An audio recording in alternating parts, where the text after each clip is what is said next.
Hello, Follow Him listeners. Before we begin this episode with Dr. Melissa Inouye, we wanted to let you know that sadly, just a few weeks after this recording, Melissa passed away from cancer. We hope this episode honors her unshakable testimony. Melissa's friends created a GoFundMe campaign to help Melissa's husband Joseph and their 4 children. You can find the link in the description below. And now we are happy to present Follow Him with Dr. Melissa Inouye.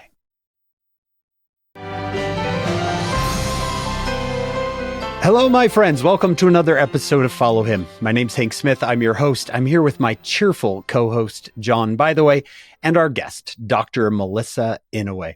John, Mosiah 18 through 24. Mosiah 18 is one of the most pivotal chapters in the Book of Mormon.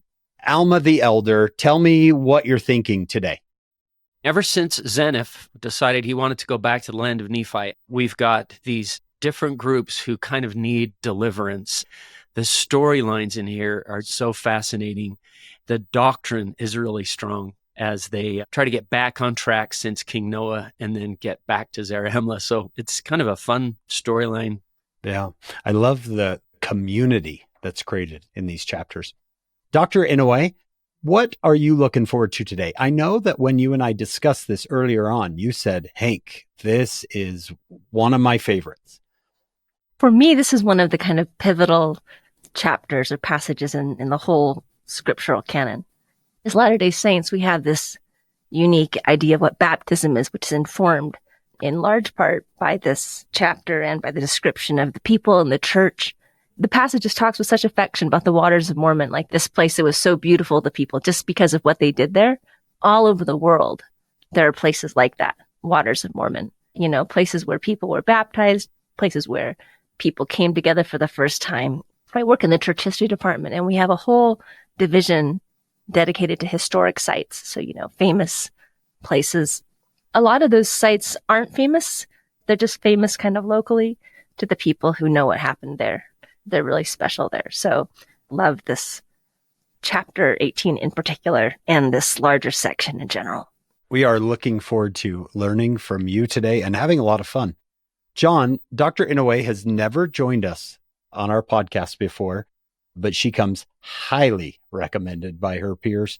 Can you introduce her to our listeners? Oh, I would love to. And I think for those who are watching today, they're saying, oh, she's on Come Follow Up sometimes on BYU TV. We're so glad to have Dr. Melissa Inouye. She's a historian, as you said, at the Church History Department and a senior lecturer in Asian Studies at the University of Auckland. And I want to be careful. My former companion, Elder Burgess, wants to make sure I say this right. Auckland, New Zealand, University of Auckland. She's the author of numerous books, including A History of Christianity in Modern China, published by Oxford University Press. And she's got a couple of recent books, Every Needful Thing, Essays on the Life of the Mind and Heart, and Sacred Struggle, Seeking Christ on the Path of Most Resistance. What a great title. Melissa, thank you for being with us today. Oh, it's such a pleasure. Thanks for having me. I have to ask real quickly, Melissa, as someone goes to read your name for the first time, Inouye, what have you heard? How do people read my name? Yeah.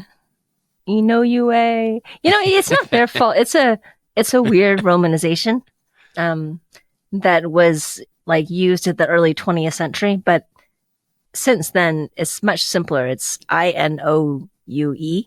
So the Y gets in the way. People are like, what do you do with the Y? You don't actually do anything with it. So I can't imagine, a substitute teacher in school going, oh no. Well, actually, this is very significant for our topic today because I would like to talk about the global histories of the church. And so often we have these records that have problems because they were being kept by people who didn't speak that language natively, missionaries. And so we'll have all sorts of different names and different spellings. It can be quite hard to find people in the archives. The work that the church has been doing in the church history department to kind of bring out those better sources and the kind of original voices of Latter-day Saints is really inspiring. And it brings to mind all the time for me this scene. Alma is gathering the church and forming a really intentional church community for the first time. That's happening all over the church. My friend Tonalyn Ford, the church history department, says it's always 1830 somewhere in the church. And the same thing for the Book of Mormon as well. For someone, there's always the Waters of Mormon. I love that. Let me read from the Come Follow Me manual, and then Melissa, let's see where you want to go with this. The lesson is entitled, We Have Entered into a Covenant with Him. And it opens up with this. The account of Alma and his people in Mosiah 18 and 23 and 24 shows what it means to come into the fold of God. When Alma's people were baptized, they made a covenant with God to serve him and keep his commandments. While this was a personal commitment with God, it also had to do with how they treated one another. Yes, the journey back to Heavenly Father is individual, and no one can keep our covenants for us, but that doesn't mean we are alone. We need each other. As members of Christ's church, we covenant to serve God by helping and serving one another along the way, bearing one another's burdens. Alma's people definitely had burdens to bear, just as we all do. And one way the Lord helps us bear up our burdens with ease is by giving us a community of saints who have promised to mourn with us and comfort us, just as we have promised to do for them. This is close to my heart when you start to think of those who have lifted you along the way. Those memories come flooding back. With that, Melissa, where should we go? Should we jump right in? Do we have some background we want to do? Well, if we start right at Mosiah 18, we are jumping right into that story. Before the chapter, we had a kind of a downer, which was that Abinadi sealed his words with his own life. But then in this coming chapter, chapter 18, we have a sign of the seeds that Abinadi planted coming to fruition. So Alma was a priest who believed Abinadi and who went about teaching what Abinadi had taught. And not only did he teach, he was widely listened to. People began to gather around him. They began to form a community. And we have this beautiful scene in chapter 18, verses 8 through 10, that's kind of a key to this covenant that we're discussing today. Should we shake it up? Does someone else want to read it? Okay, Mosiah 18, starting in verse 8. And it came to pass that he said unto them, Behold, here are the waters of Mormon, for thus were they called.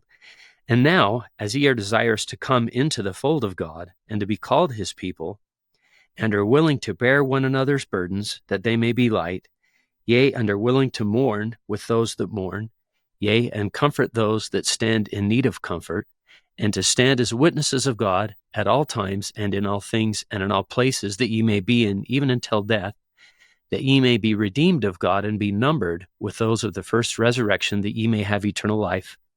Now I say unto you, if this be the desire of your hearts, what have you against being baptized in the name of the Lord, as a witness before him that ye have entered into a covenant with him, that you will serve him and keep his commandments, that he may pour out his Spirit more abundantly upon you. This is such a beautiful scripture. And, at the end of verse 10, it says, baptism is a witness that we have entered into a covenant with the Lord. The content of the covenant is expansive, right? We kind of laid out in 8 and 9. What I think is beautiful is that we have both this vertical covenanting with the Lord, but the covenant also involves these horizontal connections to others, to be one people, to bear one another's burdens, to mourn with those that mourn and comfort those that stand in need of comfort. I see it as this really kind of beautiful tie between, what's in heaven and what's on earth. What's really beautiful are stories of Latter-day Saints everywhere who are entering into this same covenant. So there's this beautiful picture of the first baptisms in Nigeria. People have been pleading for the church to send missionaries and to have formal church organization for decades. Shortly after June 1st, 1978, when the church's policies regarding racial restrictions on priesthood changed, then members in Africa were able to organize officially. And there's this beautiful picture, which you can see, showing this long line of people waiting to be baptized in this spot in the river. Such a beautiful, peaceful place. And this feeling that, we waited long for thee. That leads to this big question. Well, I think it's a big question. When we do missionary work, we're like, go out there and convert the whole world and bring them all in. we kind of have this idea that the missionaries will go out there and find a bunch of people, and then those people will all be kind of just like us. They'll all be like the church that we recognize. But actually, when missionaries go out into the world, they've had a ton of different kinds of people, different political views, cultural views, views on honesty, views on marriage, views on charismatic experiences, like whether angels or spirits appear to people nowadays, and so on.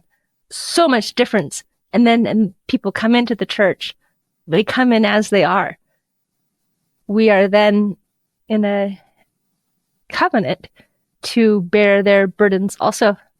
If anyone can think of someone in their local congregation that they find hard to get along with, you don't have to say it out loud or anything, but you just like imagine someone in your neighborhood congregation who's hard to get along with. And then imagine how that is on a worldwide scale.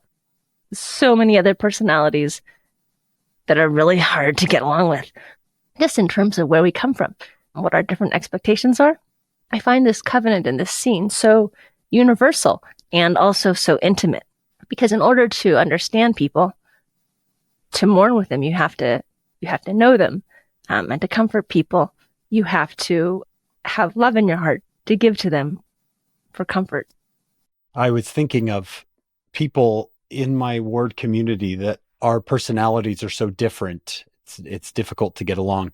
And if you can't think of anyone, by the way, it might be you, right? You might be the one that people can't get along with. But John, I think it was Elder Chrisofferson, right? That we brush up against each other with our idiosyncrasies. Yeah. He gave a talk called Why the Church in 2015. And he said one of the purposes of the church is to facilitate the application of divine doctrine. We learn about forgiveness and repentance, and now we get to experience it with each other. But in the talk, he said, we come up with each other's idiosyncrasies. And then he said, or as President Packer used to call them, our idiotsyncrasies, if you remember that. Yeah, that's exactly right. There can be friction there, but that's not a bad thing. Yeah, this question of come into the fold of God and be called one people and to bear one another's burdens. What does that even mean, you think, in a church where we're global? We exist in different parts of the world. Maybe you'll serve a mission to one country. But then what does it mean that you don't know everybody?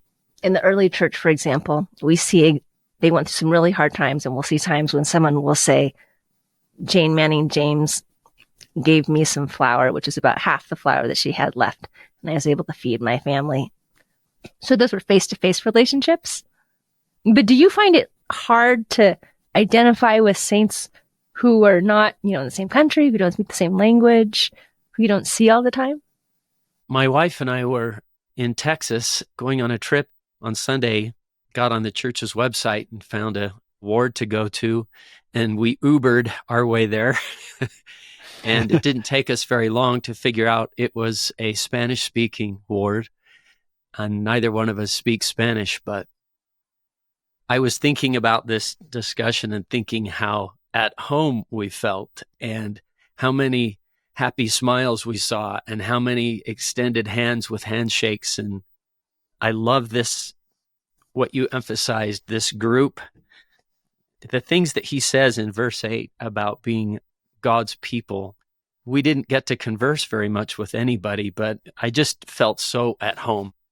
Yeah, that's super. It's an incredible feeling when you can go into a meeting and not speak the language and just feel totally at home. So then I just push you on this a little tiny bit. Would you know how to bear the burdens of the people in that ward as well as in your own congregation? Probably not. I would need to know the people. We were listening to the talks. They were expecting some sort of cold front coming through. And for us, we were kind of laughing because their cold front meant they'd be in the 30s. In Salt Lake City, we go well below the 30s during the winter, but they were talking about food storage and does everybody have enough of this? And it was a very practical sacrament meeting. And we were watching on Google Translate to see what these talks were about, which was amazing to see what they were about. But yeah, they were looking at something that we've dealt with a lot differently than we were. I can see what you're saying. How do I help them when I don't even know them and what their trials are the same way I know what my community of saints' trials are. And it's so tricky because as the church gets bigger and bigger, that's a reality for all of us. Yeah. We have our local communities, our local wards or branches, people we know well. And then beyond that are people that we don't quite know as well. I think it's a huge challenge for us in the 21st century, coming to terms, getting a grip on what it means to be a global church. Yeah. One thing that came to my mind, I remember being a teenager and watching President Hinckley go to, I think it was Honduras, after an earthquake or a hurricane, and watching him grab a mop, right, and clean the church. And here's me who hadn't left Utah very often. I remember being impressed by that, about how, wow, there's people all over the world that need help.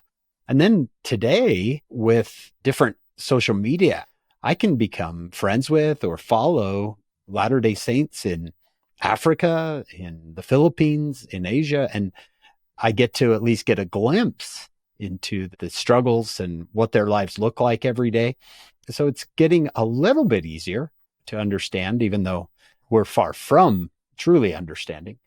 Yeah, I think so. It's really exciting, actually. The Tabernacle Choir has this new program where they'll have guest singers from around the world come in and sing at conference with the Tabernacle Choir. That's, fantastic. And I think, again, an attempt to kind of help all of us get a grip on what it means to be a kind of global congregation, a global community. Melissa, give us a little bit of your background then. Where do you collect all these stories? At the Church History Department, I'm in charge of the global histories. They are the church's short, 500-word or less stories of Latter-day Saints all around the world. The great thing about being 500 words or less is that you could use a whole story in its entirety in a talk, in a lesson. We also found out that none of Jesus's parables were longer than 500 words. So we feel like it's a good story length. It's good enough for Jesus, it's good enough for us. I like that. What's really interesting about these stories is they let us know that for a long time, the church was founded in the United States, but even from the very beginning, it's depended very heavily on people from outside the United States. So, for example, at the time of the Nauvoo, the end of the Nauvoo era, when people were beginning to gather and to go west, there were far more Latter-day Saints in England than there were in the United States. In those early days, we had saints from Wales, from Scotland, from the Scandinavian countries, and they really also made a mark on the church. My ancestors, my grandparents, are from Gunnison, Utah, and that's in Sanpete County. And in Sanpete County, there's still a pretty heavy Scandinavian influence. And it comes from people's last names. There's, a lot of Christensens and Johanssons, but it also comes through kind of in the local culture and the local treats. They still have Swiss days in some Latter-day Saint communities. And then the church outside the United States has often affected the church inside the United States. So, for example, there was this woman in Guatemala in 1942, and she was playing ping pong at this ping pong place. And a friend called her over and says, "Hey, Carmen, come here. This gringo wants to meet you." She said in Spanish. And she says, "Why in the world does a woman have to go to a man?" in Spanish, thinking that he wouldn't understand. She said, "If he's a gentleman, he can come and meet me." And so then he walked across the room and replies in perfect Spanish, "Where in the world have you been?" And after that, they began dating. Eventually got married, and Carmen joined the church. She was actually the first member to join the church in Central America. And she noticed some things as they were trying to implement the church in this new place. People from indigenous communities were coming in a long way, driving in for hours to attend these different meetings, which were on different days, like primary, Sunday school, sacrament meeting, and so on. She's like, "This is just not working." In the 1970s, then they're now kind of an established Latter-day Saint family. Carmen came up with a number of ideas which he suggested to leaders at church headquarters, could we have a consolidated meeting schedule? And that was a 3-hour block, which was then piloted in Guatemala. That way people can come in, make that long journey only once, And can we have smaller meeting houses? We don't have to have these massive meeting houses that cost a lot of money and look like they come straight out of Bountiful, Utah. We can have smaller meeting houses that fit the needs of our people here. Those kinds of things. Also, the simplified Sunday school lessons, which we now call gospel essentials. That was also a Carmen O'Donnell idea. As the church becomes this more global church and grows, we all influence each other. You know, it's not just this flow of culture and influence from the United States outwards. It's like the whole world is kind of mixing up and flowing in together. And I love that because I think it really exemplifies the kind of horizontal movement in these verses. Come into the fold of God, be called his people, and are willing to bear one another's burdens that they may be light. Sometimes, if something is a burden for people in Guatemala, maybe that's a burden for people in other places too. Maybe we can change this. There are some macro level changes that have happened. And then also, I think another trend that we've seen in the church is adaptations to local situations. So for example, in the Democratic Republic of the Congo, where I visited the church once, I noticed that Sunday school, like the Sunday school classroom was like underneath the mango trees. It was a great classroom and a great place to have that gathering, but it didn't have to be in a building. In the Relief Society room or something. Yeah. That's the beauty of the global church is you see all these different ways that people are trying to fulfill their covenants. We also see different ways that people are living the gospel. When was it that they announced that there are more members outside of North America than within North America? I believe that was February 1992 or maybe 1994. Yeah, it was a long time ago. I suppose those trends are continuing. Yeah, ever since then, there's been more members outside North America than inside North America. The fastest growth is taking place in Africa, though currently that's still only about a small, single-digit percentage of our membership. A lot of French speakers, too, in Africa. Mm-hmm. That's what I've heard. Is most of the church speaking Spanish? Is that a fair statement? The most spoken language in the church is English. After that, I believe it's Spanish. After that, I believe it's Portuguese. If you get English, Spanish, Portuguese, you get about 90% plus of the entire church membership. It's actually impressive that we invest the resources that we do in trying to get German and Russian and Chinese and Thai and all of these different languages. We're really trying to be a global church. Something standing out to me as you're telling us these stories, and that is the simplicity of Mosiah 18, of what it means to be a church community. We don't get a lot of the complicated policies that you might need to run a global church, but what are we really about as a community?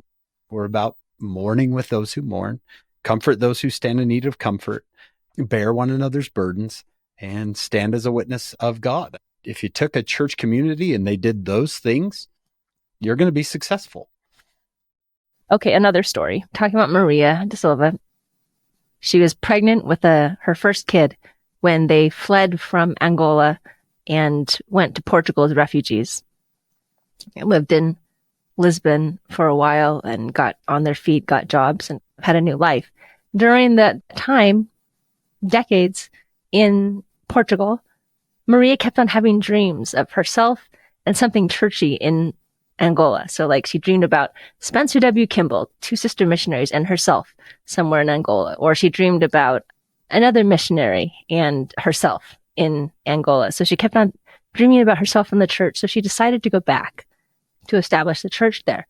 So she filled up her suitcase with manuals from the Lata Ward's building and brought all the manuals to Angola. And when she got to Angola, she started holding meetings in her house. So people would come to her house, they would worship, they would sing. Maria taught all the lessons. She taught primary, she taught Relief Society, she taught priesthood. She organized a choir. They were singing hymns, Latter-day Saint hymns. Finally, like in 1992, I believe, a general authority was passing through Angola and was just astonished to see this group of 100 Latter-day Saints meeting in Angola. They met him for a conference at this hotel, and the choir was in these special choir shirts and skirts and everything. And she had told all the men to wear an undershirt. So at first he thought they were all members because he thought they were all wearing garments. Endowed. Just kind of funny.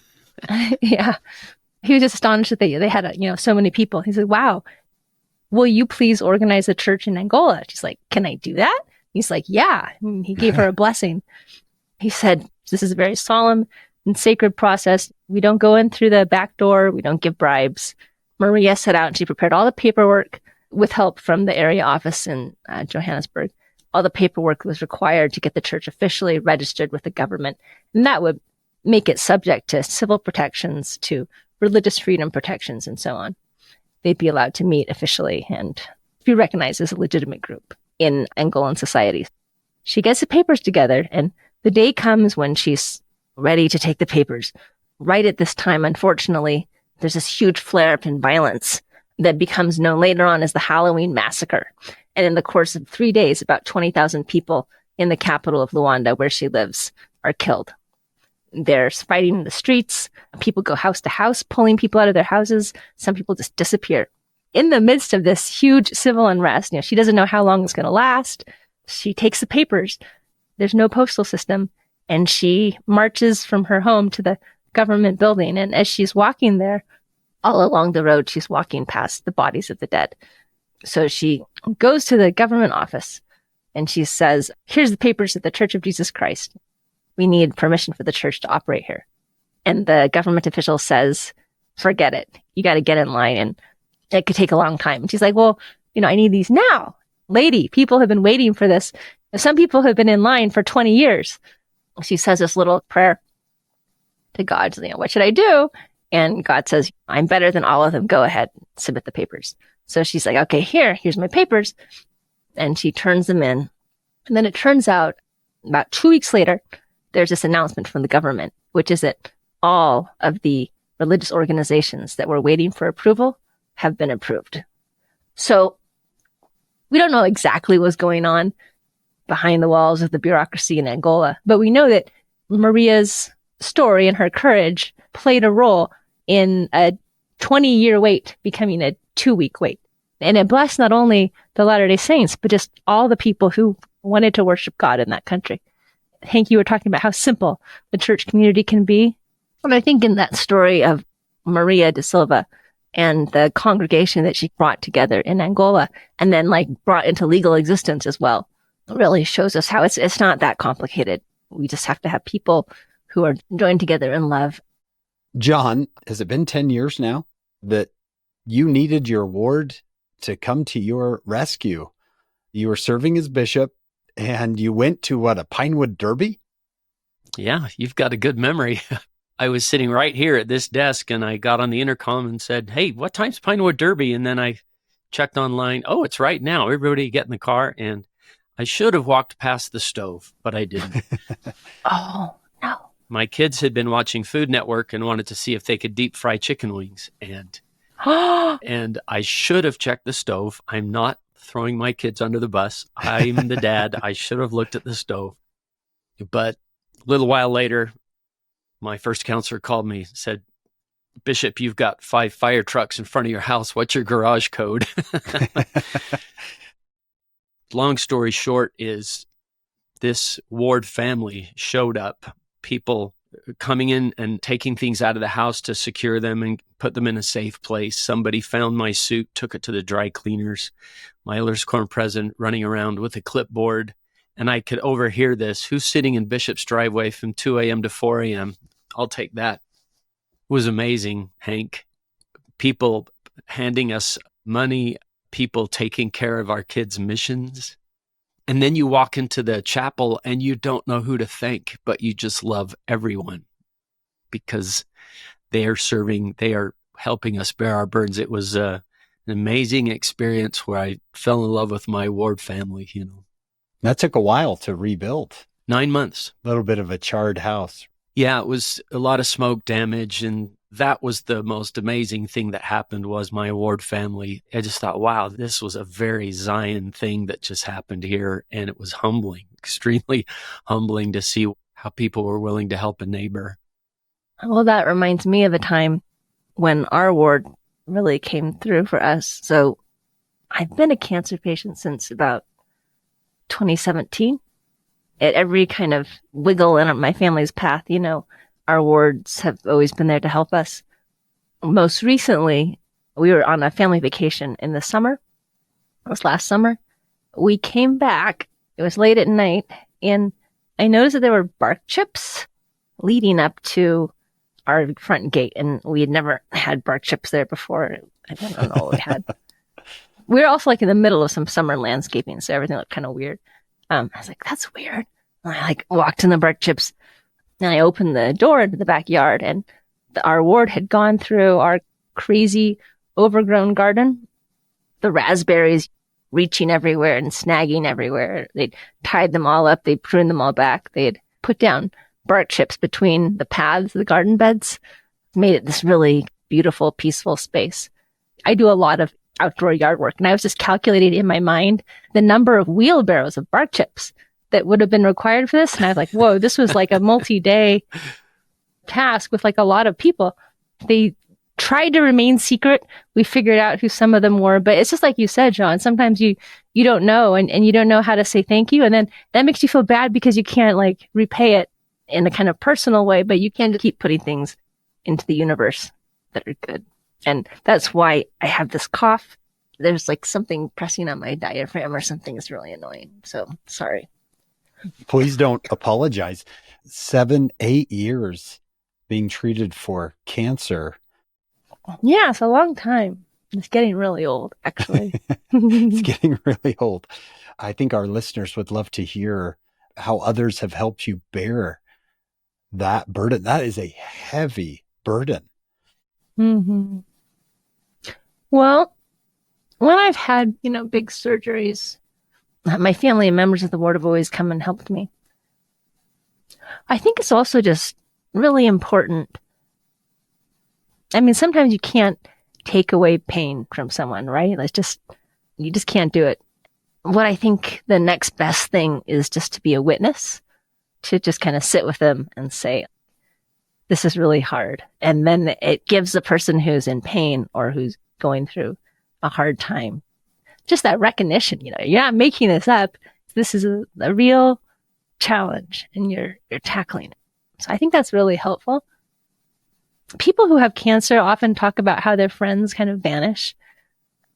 That hasn't happened to me, but I think it's because people just don't know what to say anymore. They feel like it will be awkward. They don't know what to say. They don't know how to help. And so they don't come.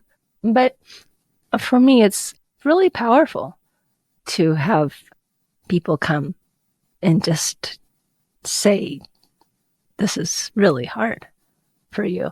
And you say, it's really hard. And they say, it looks like it kind of sucks. And you're like, yes, it sucks. And it's just nice to have someone there with you that way. I mean, I think that's why Jesus in the Garden of Gethsemane asked the apostles to come to witness. It was hard for them. But I think that's what he wanted. He didn't want to be alone during that time. Yeah. Very beautiful. Very, very touching. And we're grateful you made the trip to be with us on Follow Him. We have listeners all over the world who you're helping to bear their burdens with what you're teaching us today, at the same time struggling with your own heavy burdens. It's a beautiful thing, this church community. I really think it is. And what really helps me also is when I think I have problems, I think my life is hard, and then I'll read some stories of fellow Latter-day Saints who are just have shown so much strength and fortitude in the face of this unimaginable difficulty that I'm like, actually, Melissa, like, stop whining, you're get over it. For example, in Rwanda, during the Rwandan genocide, there was a young girl named Agnes Twagiramuria, and she was about 11, and she saw her neighbors slaughter her parents, her siblings, and a bunch of her cousins. She grew up with this horrible feeling of depression and this anger in her heart, and she said she just didn't have any peace, which you can totally imagine why. She kind of struggled through it. And later on, she was a student at the university, and her cousin had become a member of the church. So her cousin asked her to come with her to church. And so she went with her to church, and she just loved the people. She found it to be a really warm and welcoming community. And she said they behave like children of the Lord. So she eventually joined the church and eventually was able to get a temple recommend and to go to the Johannesburg temple to be sealed to her family members who had been killed during the genocide. Oh. And she said that encountering the gospel of Jesus Christ gave her the ability to forgive the people who had done this to her family, and that forgiveness brought her peace. So inspiring to me that we're part of a community of people who have gone through really hard things all over the world, and we can learn from each other that way. Yeah. I'm struck by verse 9, where Alma teaches where we do all these things. We bear one another's burdens. We mourn with those who mourn. We stand as a witness of God. And then there's this phrase after this list, that you may be redeemed of God. So at least in these verses, something that leads to our own personal redemption is blessing each other's lives. There's something redemptive for me personally when I go and serve and help and bless and uplift my church community and even the community at large around me. Yeah, it's like a list of qualities that are the opposite of what's described in another Book of Mormon passage on the natural man. The natural person, I'll say to be inclusive of me as a woman, the natural person is an enemy to God, says the scripture, because, we're selfish, we're hard-hearted, we only want to do our own thing, we don't want to listen to God. And here in the scriptures, we have kind of opposite thing. People are not going off as lone wolves. They're coming together. They're not being selfish. They're bearing one another's burdens. And they're all together to witness of God, as opposed to pretend that God doesn't exist. Melissa and John, also, you can answer this question. Why do you think there's a difference, at least there seems to be in these verses, a difference between bearing someone's burden, mourning with someone, and comforting someone? You could say those all together as one construct, help each other. But he seems to delineate between these items as if there's differences between them. Do you see any differences? I think you said earlier, sometimes you just need to sit with someone, perhaps trying to comfort them. I see levels of intimacy in that tier. You could think about, for example, some people sometimes say that being a member of the church is just like being a member of a moving collective. We do plenty of physical labor in the church where we help people move. We clean out houses that have been destroyed by hurricanes. We bring food to each other. It's even more intimate to mourn with someone. To mourn with someone, you have to, I don't know if you have to know the person you're mourning with, but I think you have to know about their circumstances and put yourself with them in that really dark place. And then to comfort those that stand in need of comfort, I think of a hug or physical touch. And, you don't do that to everyone. You have to know people first. Someone tell Brad Wilcox that you got to know him before you. Yeah, that's right.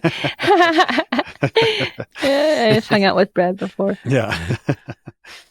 Maybe giving that menu of examples hits the ways that we do things, like there's physical service or practical service, finding solidarity with people that morning.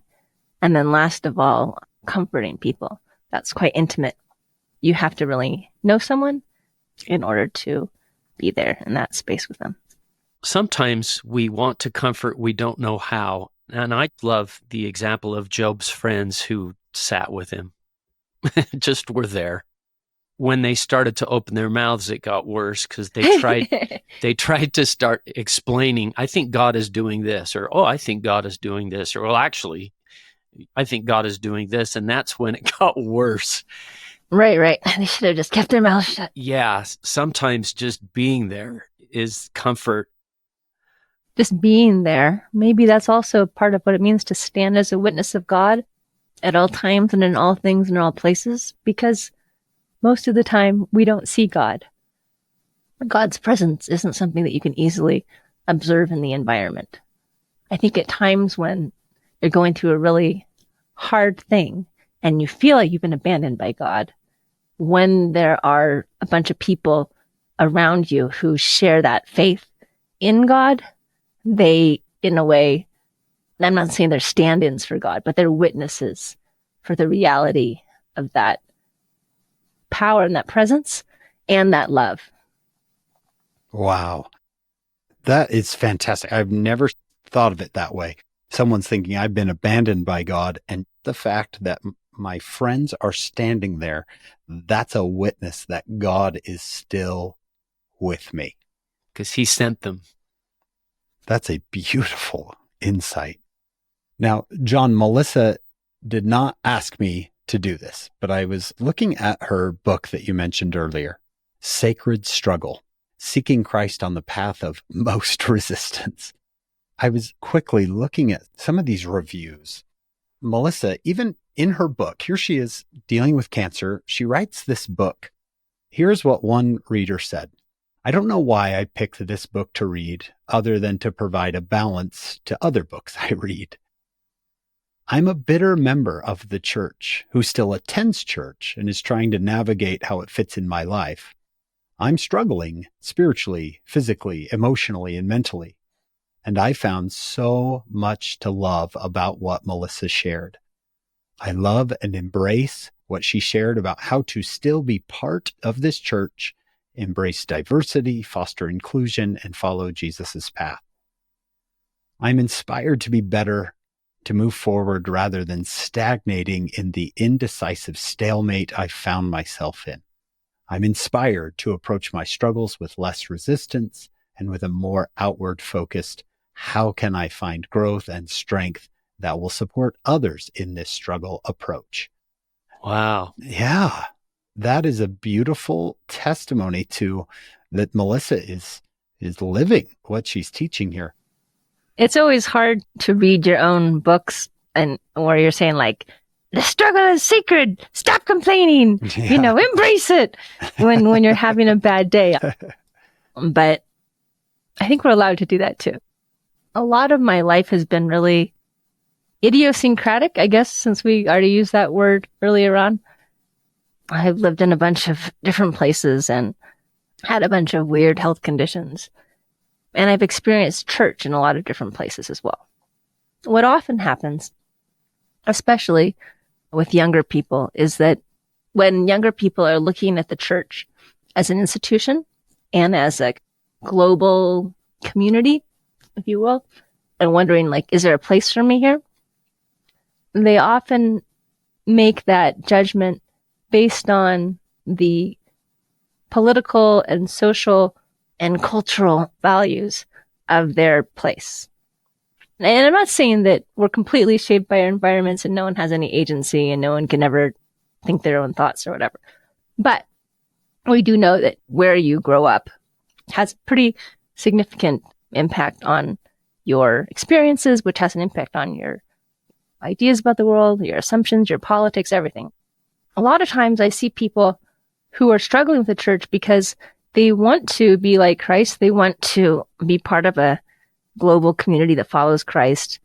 And they see that some of the church's institutional policies look to them from their political, cultural perspective as they exist on a spectrum, on a political spectrum. And sometimes they're conservative.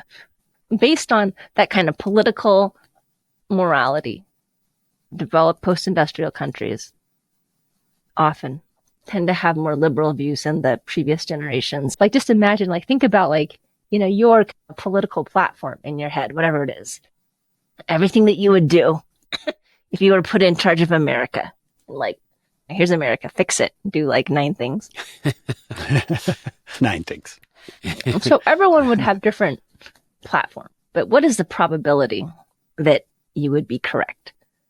That, like, what you wanted and what you thought was the best was indeed what 300 million people America needed. Yeah.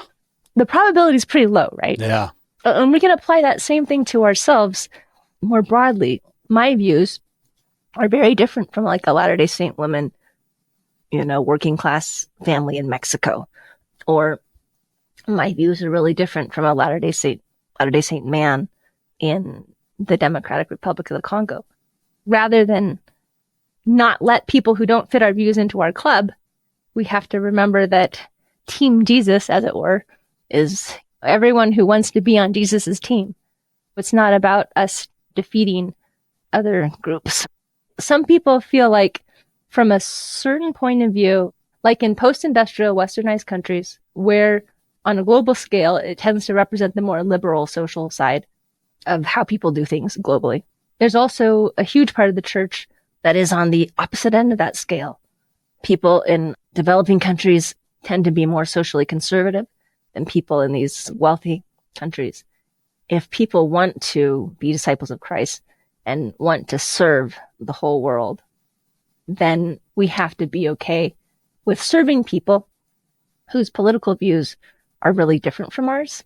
A global perspective, while not a cure-all or a silver bullet for faith crisis, I think a global perspective is really helpful because it helps us zoom out from our narrow political and cultural settings, background, and just see that actually, probably from Jesus's point of view, politics really doesn't matter that much. And the most important thing is to be one people and to be witnesses of God. And sometimes our ideas of what it means to witness that way can come into conflict. But the most important thing is if we can do that lovingly and we can do it in the same room, as it were, we can still be together. Look at the global picture. It's a lot more complex. The church is not an automatic, reactionary, horrible thing. That's what I was trying to say. But no, it was awesome.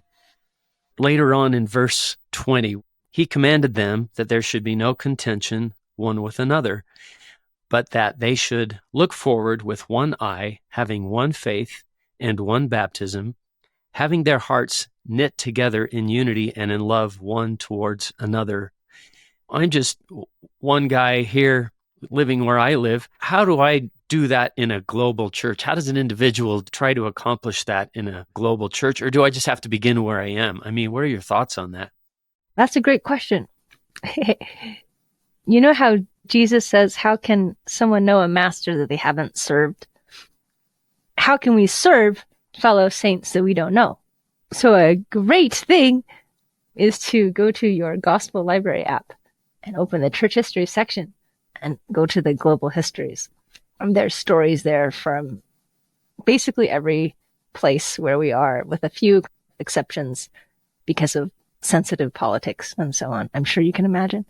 And just start using them in your lessons, in your talks, especially to youth, to help them see, here's someone who worked really hard to go to the temple. Youth often go on temple trips. In the United States, certainly in Utah, we're a little spoiled when it comes to proximity to temples. But you would have these people leaving Cameroon in their church clothes, wearing their temple clothes, originally supposed to go in 3 buses, but then later stuffed into 2 buses because the 3rd bus didn't work, and taking basically 24 hours to get from their starting destination to the temple. At times, they were pushing the bus through the mud in their church clothes. Someone would have to walk ahead of the bus to find out where the deep holes were, and they push the bus through that. They finally show up at the temple in Nigeria. Local saints receive them, and they help them get cleaned up and wash their clothes, and they have a beautiful couple of days at the temple, and they really, appreciate being there because of the work that it took to get there. But just a story like that, it's such a blessing. And when we work for things, it feels like even more of a blessing for some reason. What you said earlier that I can't stop thinking about is that it's always 1830 somewhere. I love those kind of stories because you can't help but compare when you have really blessed circumstances to what someone else is willing to go through for the temple. And I remember a story that I read about it, Elder Ballard, I think it was Bolivia, but he came there to participate in these training meetings. He said that there were a group of brethren from here up, their shirts were white and clean, and from here down, they looked reddish, brownish. And that he approached these brothers and, how are you? And they explained that they had to get up at some hour, like 3 or 4 in the morning, and travel across a couple of rivers to get there. And they held their books above their heads, and the rivers came up and stained their shirts. Elder Ballard was visibly moved. These brothers said, "Oh, Elder Ballard, you are an apostle. We would do whatever was necessary to be taught by you." I read that kind of a story and I think, am I going to complain when the alarm goes off at 7 a.m. for stake priesthood? And that's why I love that idea of it's 1830 somewhere. Somebody is going through that kind of sacrifice and devotion, and it teaches me and informs me. Yeah, and they're also figuring things out. Sometimes as a people, we're too hard on ourselves. If our church community isn't perfect, or we have problems, or we don't feel united, we kind of throw up our hands or say, no, it's not true. It's not working. When something's hard, it's a feature, not a bug of reality and the kind of life that we chose under the plan of salvation. Jesus said, love your enemies. But better place to find enemies than in your local ward, and to learn how to love them. Lots of enemies, one convenient location, right? That's right. Well, I thought about the members of the first racially integrated branch in South Africa called the Soweto Branch. I don't know if you ever heard of Soweto riots before. Soweto was a kind of township outside of Johannesburg. So during South Africa, during apartheid, Johannesburg was largely for white people, and these townships outside were the areas that were reserved for black people to live. And there was strict racial segregation. There were enough black members of the church who wanted to meet. They would travel to Johannesburg, but it would take them hours. They'd have to get up really early and take buses for a long time and walk for a really long time to get to this meeting house in Johannesburg. Finally, the church leaders decided to set up a branch in Soweto, the township, and members of a Johannesburg congregation were brought in to attend this branch and to help train the newer members on how to run a church congregation. But it was so hard because this is before apartheid has been lifted, and there's all these racial stereotypes that people have. And there's also the political history of just violence. These two groups really feared each other physically. They worried that they could come to harm, and they were in the wrong place at the wrong time. In 1981, they organized this branch in Soweto, and it was this beautiful opportunity for the members of the church to really grapple with what does it mean to be one people? What does it mean to worship together? One anecdote was told by the Relief Society president, Maureen Van Zyl. She was white. She came from Johannesburg. And she said, well, we thought that in Relief Society, we should do something unifying, like sing the national anthem or something. So they sang the national anthem in Relief Society. But what they didn't realize was for black members of the church, the national anthem was seen as a kind of hate music, the kinds of things that white supremacists would sing as they were marching off to persecute black people. That was a big learning experience. This other experience was where these young men in the ward were about to attend a church conference, and the branch president, who was also white, wanted to make sure that they didn't stick out in a weird way, and that they kind of fit in. He went to his own closet and he got his own Sunday clothes, and he passed them around to all the young men. One of the young men noticed, after the conference, and they given all the clothes back, he noticed that the branch president was wearing the same clothes that he had been wearing. And he thought, there's no way. He was just so touched that the branch president had shared his actual clothes with him. And he didn't think that was something that most people in his society at that time would do, to do something so personal and intimate. I just can't imagine how difficult, how much social pressure there was, how much political pressure there was, how frustrated they must have been both the black and the white members of the Soweto Branch just trying to figure each other out, like these two groups of people who hadn't interacted at all for years in this setting. I think it's really impressive, and I think it speaks to the power of the gospel to overcome all of those hurdles and to continually push us towards that ideal that's expressed in the baptismal covenant. We're not always perfect, and we often mess up. The church and the gospel push us. Coming up in part 2 of this episode. Pretty soon thereafter, she is doing laundry or in the middle of some sort of task when she has this prompting to call this woman. She's like, okay, well, maybe I'll finish my task. And then she's like, oh, no, I'm going to do it. So she jumps on her phone. She calls the person